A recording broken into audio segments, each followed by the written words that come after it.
हैदराबादच्या संध्या थिएटरमध्ये अल्लू अर्जुन स्टारर चित्रपटाच्या स्पेशल स्क्रीनिंगवेळी 4 डिसेंबर रोजी चेंगराचेंगरी झाली होती. यात एका 35 वर्षीय रेवती या महिलेचा मृत्यू झाला होता, तर तिचा श्रीतेज नावाचा 9 वर्षाचा मुलगा गंभीररित्या जखमी झाला होता. त्याची प्रकृती गंभीर असल्याची माहिती आता सध्या समोर आलेली आहे. या मुलाचा ब्रेन डेड झाला असून सध्या त्याला व्हेंटिलेटर सपोर्टवर ठेवण्यात आलेले आहे.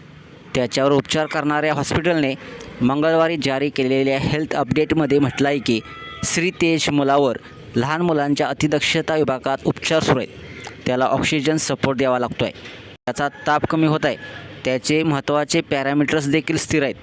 तो उपचारांना प्रतिसाद देत आहे. त्याची स्थिर न्यूरोलॉजिकल स्थिती लक्षात घेता व्हेंटिलेटर काढून ट्रेकिओस्टॉमी वैद्यकीय प्रक्रिया केली जाणार आहे, असे सिकंदराबादमधील किम्स कुडल्स हॉस्पिटलने जारी केलेल्या प्रसिद्धीपत्रकात म्हटलेलं आहे. दरम्यान संध्या थिएटरमधील चेंगराचेंगरीत जखमी झालेल्या 9 वर्षीय श्रीतेजला सरकार आवश्यक ती वैद्यकीय मदत करेल, असे हैदराबादचे पोलीस आयुक्त सी.व्ही. आनंद यांनी सांगितले आहे. मुलाच्या मेंदूला गंभीर दुखापत झाली.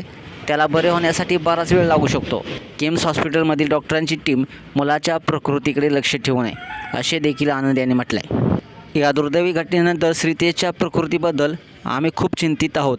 तो लवकरात लवकर बरा व्हावा यासाठी माझी प्रार्थना आहे. मी त्याला त्याच्या कुटुंबाला लवकरात लवकर भेटण्यास उत्सुक आहे, अशी भावना अल्लू अर्जुनने एक्सवर पोस्ट करत व्यक्त केली आहे. तर अशाच बातम्यांसाठी तुम्ही आताच्या एस.एस. स्पोर्ट्स या चॅनलला सबस्क्राईब करा आणि अपडेट देखील राहा. धन्यवाद.